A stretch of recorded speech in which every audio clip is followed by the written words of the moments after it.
عسلامة، إيش نحوالكم؟ إن شاء الله تكونوا بخير يا ربي وانتم تشوفوا في الفيديو هذا. إذا أول مرة تزوروا قناتي نتمنى منكم الاشتراك وتفعيل الجرس باش تتوصلوا بكل جديد. هذه سلسلة باش نعملوا فيها حلويات اقتصادية. إي نعم اقتصادية، ما نشوفوش طرف الفستق وطرف البوفريفة. هذه زوزة أرخص من هكا ما فماش. وصفة سهلة ماهلة باش تنجح لكم من أول مرة، بنينة كراميل اقتصادي. شوفوا كالبنة عملناه في فيديو سابق تنجموا تشوفوها على القناة، والبنة مضمونة. شوفوا هيك النتيجة وشوفوا هيك البنة. إذا باش نستحقوا بيضة واحدة، 100 جرام من الزبدة. نجموا تستعملوا مصدر حيواني ولا مصدر نباتي، أنا استعملت فقط زبدة المارجرين. وباش نستعملوا 75 جرام سكر. باش نستحقوا الكراميل، هنا نستعمل في الكراميل الاقتصادي اللي عملناه في وصفة سابقة. تلقاو الرابط أسفل الفيديو، تنجموا تشوفوا الوصفة على القناة. وباش نستحقوا مكسرات نجموا نستغنيو عليهم، يعني حسب الذوق وحسب المتوفر. وطبعا باش نستحقوا الدقيق 250 جرام، معاهم ملعقة صغيرة من خميرة الحلويات ورشة من ملح. هيا نبداو. خديت البيضة متاعي، احنا في تونس نقولوا عظمة، وزدت عليها رشة الملح و75 جرام السكر، وباش نخلطهم مع بعضهم. نخلطوهم من غير ما نركضوهم. كي تخلطوا هكا باش نزيد عليهم 100 جرام الزبدة، ونعاود نخلط للي يمتزجوا.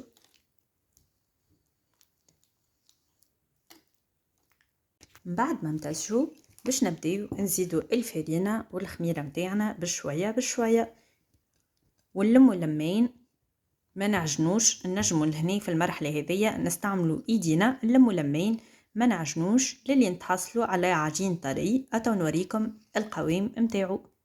هذا هي العجين اللي تتحصلوا عليه، قوامه طري على الاخر.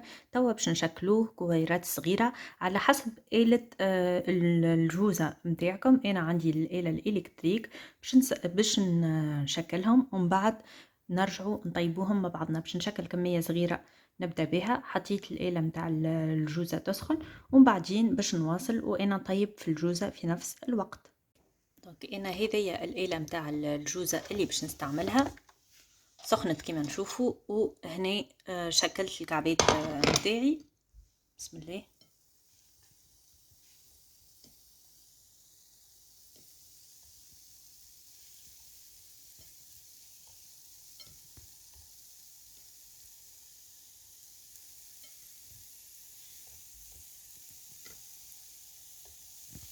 ونسكر عليهم مليح مليح باش ياخدوا الشكل، ونستناهم للي يطيبوا. كيفاش نعرفوهم طابوا؟ كي تشعل العلامة الخضراء هنايا او الضوء الاخضر هوني.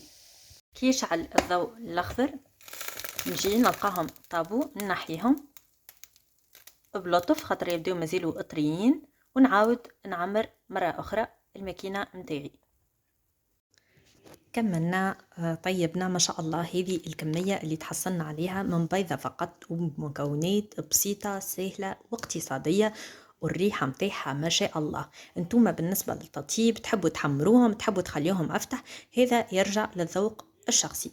نجيو للزينة. الزينة التقليدية ولا الكلاسيكية هي الكراميل، عادة كراميل نيستلي، ومعاه كعبة من بوفريوة أو كيف ما يقولوا لها البلدان العربية الأخرى البندق. أنا هنا باش نستعمل المهروش خاطر هو المحمص المتوفر عندي.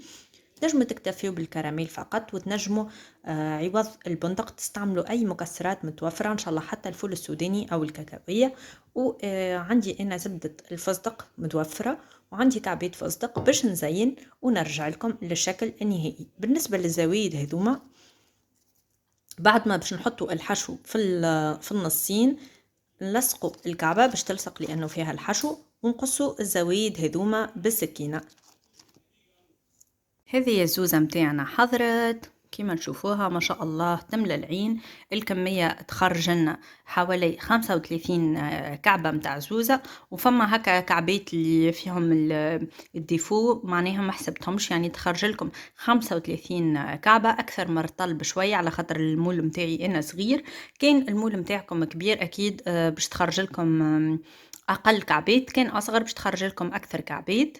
إن شاء الله تجربوا الوصفة، وأكيد بقدرة ربي باش تعجبكم وباش تعتمدوها سواء لدياركم وإلا لمشاريعكم. وإن شاء الله نتلاقاو في وصفة قادمة. باي.